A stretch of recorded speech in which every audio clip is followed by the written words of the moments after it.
And we are live, everybody.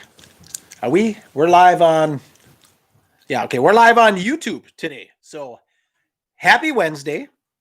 It is Wednesday.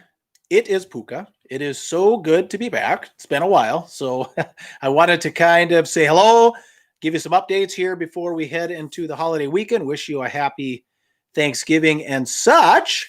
And like I said, we'll get you some updates and go from there. But first, as always, we want to start with our partners. Now, remember, these partners are kind of what, greases the wheels here and keeps us through. So if you can use any of these services, we'd appreciate it. I will put the links to everything I talk about in the description, in the comments. This is going to be, we're live on YouTube, but we're going to end up putting it everywhere. So check that out. Like I said, if you just click on that link and purchase something, then they can trace that to the One to Go show, and then we're rewarded accordingly. And like I said, that's kind of the grease that keeps the show going. So C4 Energy, the official energy drink of the One to Go show. This is what keeps us going. As a matter of fact, I'm hammering one down right here. So sugar free. Not only do they have the energy drinks,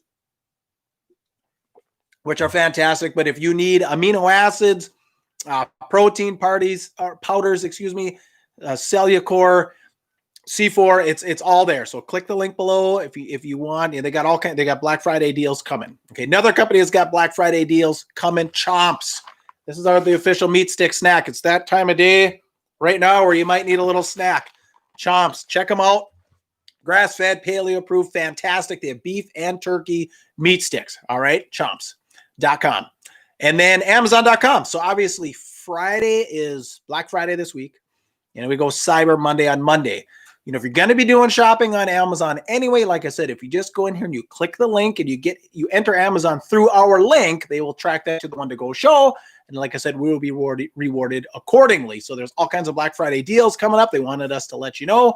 Black Friday deals on Friday, Cyber Monday deals on Monday. So check out Amazon.com. Even just wrapping paper. Can you ever have enough? You're going to need to get some wrapping paper. All right. Now on to, and then if, speaking of partners, if any of you are in the tax business, the tax season's like 6 weeks away. Obviously, we kind of cover the 4-state area, with email and scanning. I don't know how close you need to be to your tax person, but, if you want to partner with us, the one to go show at gmail.com, the one to go show at gmail.com. Send us an email. We can maybe talk about this, but, if you're looking to grow your practice, maybe we can help you do that over the coming weeks here. And then tax season will be full-fledged in January. And of course, nobody wants to pay more taxes than they have to. All right, few items here. First off, my wife's condition, Heather, she's the one that does under caution with me. She's been fighting a lung disease for a couple of years. So she's on her way to the Mayo a couple of weeks ago to just do a routine checkup with my mother-in-law. Gets out to stretch, ends up blowing out her L5 disc. Good news is she got COVID tested, no COVID. Second good piece of good news is, she had to suffer for the next 3 hours to get down there, but they got her in emergency surgery, spent a week, but she's fine, expected to make full recovery. So we're hoping to get back to under caution probably next week. We'll get back to under caution. So those are the two bits of good news. The bad news is, of course, she didn't get to get anything checked with her lungs. So they have to reschedule and head back down there. But some of you were asking about that. So doing better now. Came home with a walker, came home with oxygen. She's off the oxygen, off the walker. So we're making progress there. All right.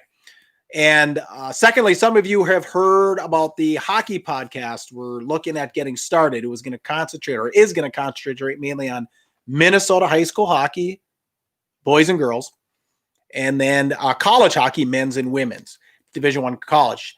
I'll be doing this with Reed Larson, who used to coach high school hockey in Wilmer, Minnesota. He used to coach high school hockey in Virginia, Minnesota, has coached high school girls hockey in Grand Rapids, Minnesota. He's a former national champion at University of Wisconsin Superior. We were hoping to be going on this already, but due to the lockdowns and such, college is playing a little.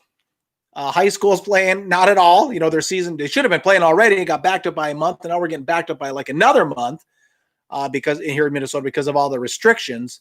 So I'm not going to push anything out right now, name or where to go, because I don't know if we're going to get anything in this year. So I just come back here, just subscribe here, follow here, and I will make an announcement as to where to go when and if that time comes. I just don't want to get ahead of myself on that at all. All right.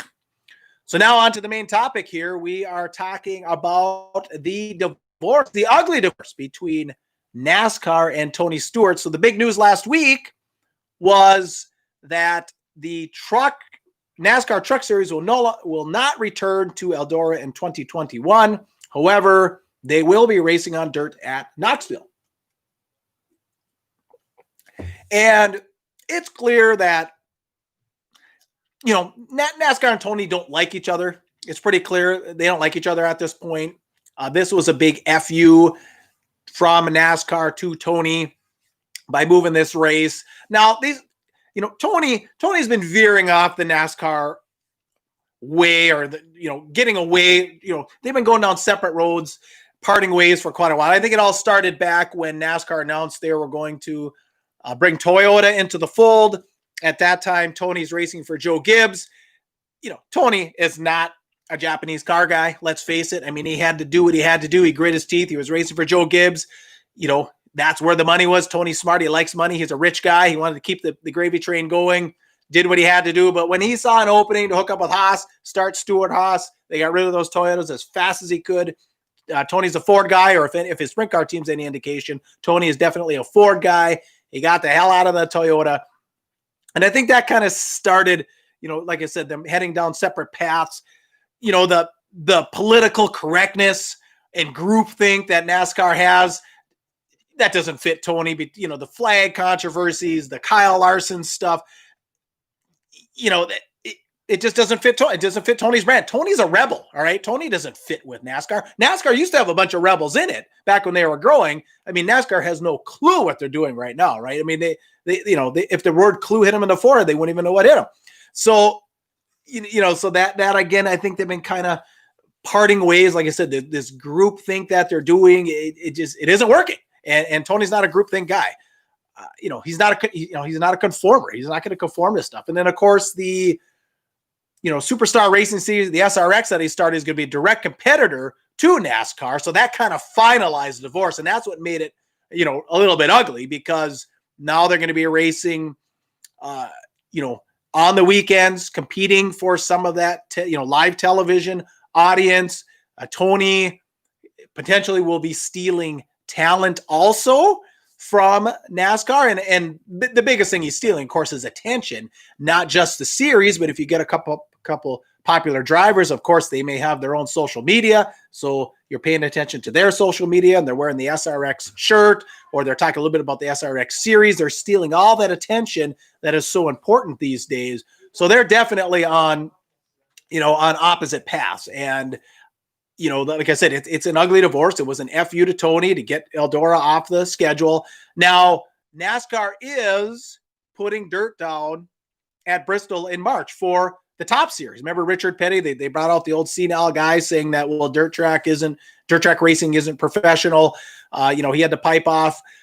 Now, I don't know if NASCAR really wanted to do that. I think Tony kind of forced their hand to do that, because NASCAR doesn't want to look like, if Tony's series is a huge success because he's doing some dirt, some pavement, they don't want to look like they're following Tony, right? He forced their hand. He's making them because this isn't just a truck. This is the Top Series at Bristol with the dirt down again. So I think Tony kind of forced their hand, because they don't want to look like they're following him. They don't want to, they're NASCAR. They're smarter than everybody else. They're in downtown Charlotte. They got a bunch of idiots running the place. I mean, if some progressive from downtown Charlotte told the people at NASCAR, if you don't have a drag race next year, we're going to call you racist, they'll probably schedule a drag race, because they just have no leadership. Whatever happened to Mike Helton? I mean, that guy, he rode that wave as the sport was growing. Why don't they get rid of him? That guy has no clue. He is completely useless there in downtown Charlotte. So now, despite Mike Helton, and despite that they can't get out of their own way, it'll be interesting to see if the Bristol race is a success. I would like to see it a success, just because I'm a dirt guy. So I think it's going to be really interesting. The other thing that'd be interesting to see is, will some of the people that we follow on dirt, like a Bobby Pierce or a Bloomquist, guys that have competed in the trucks, Kenny Schrader, Kenny Wallace, will they get rides here going forward in that dirt race? Or, like I said, if despite NASCAR, despite tripping over themselves if this event is successful in 2021. Will they schedule more dirt in 2022, 2023? And that's the next question is, where would those be? Obviously, the facility at Charlotte, right in their backyard, would probably then be the next natural. But then you got to start looking at some big markets. Like Bristol's kind of an anomaly. Bristol's almost like Green Bay when it comes to football. The Green Bay Packers thrive, are sold out in a market of only 100,000. That's the exception, not the rule. Same thing with Bristol. You're in the middle of nowhere in the Smoky Mountains on the west side of Tennessee. That's kind of an anomaly. You got to start looking at major markets. You start looking at like a Cedar Lake, just outside of a population base of about 3.5 million. That works for NASCAR. Those are the kind of numbers they're looking for. Wheatland's kind of in the middle of nowhere. Obviously, Vegas could probably work. So it'll be interesting to see in 2022, 2023, based on the success or lack thereof of the Bristol race coming here in March. It's in March of 2021. And that's the other thing. March, a little bit cooler, wetter. I think they would have been better off doing the August race, but it's NASCAR, so they're not going to make, the right decision there. So, all right. Anything else here? Yeah, Bloomer was in the mod. I don't know. I mean, I think he had more, I think he was more worried about the MGM than he was about racing that mod. And the Vikings, I know the Vikings won a couple games, but they're not going to make the playoffs. Don't get your hopes up there. Anything else there? All right. So with that being said, C4 Energy, check the link below. Go get your energy drinks, amino acids, protein powder. Need a great snack? Chomps is where it's at, chomps.com. And like I said, we'll have the Amazon link here below. Like I said, if you're just going to do your regular shopping, you're going to click in there. If you just go, click through our link, we'd appreciate the support. That's just the way the business side of this thing goes. I feel like I'm hanging a little bit on this, but it can only be a labor of love for so long. We need to make a couple of bucks to pay the bills here for everything we're doing in the time we put in. So if you just enter Amazon.com through our link, like I said, they can track it to the One to Go show, and we will be rewarded as such. So again, if you're traveling, everyone be safe. It's good to be back. Like I said, check back on the Hockey Podcast, and you all have a great Thanksgiving, and we'll catch you on the next video.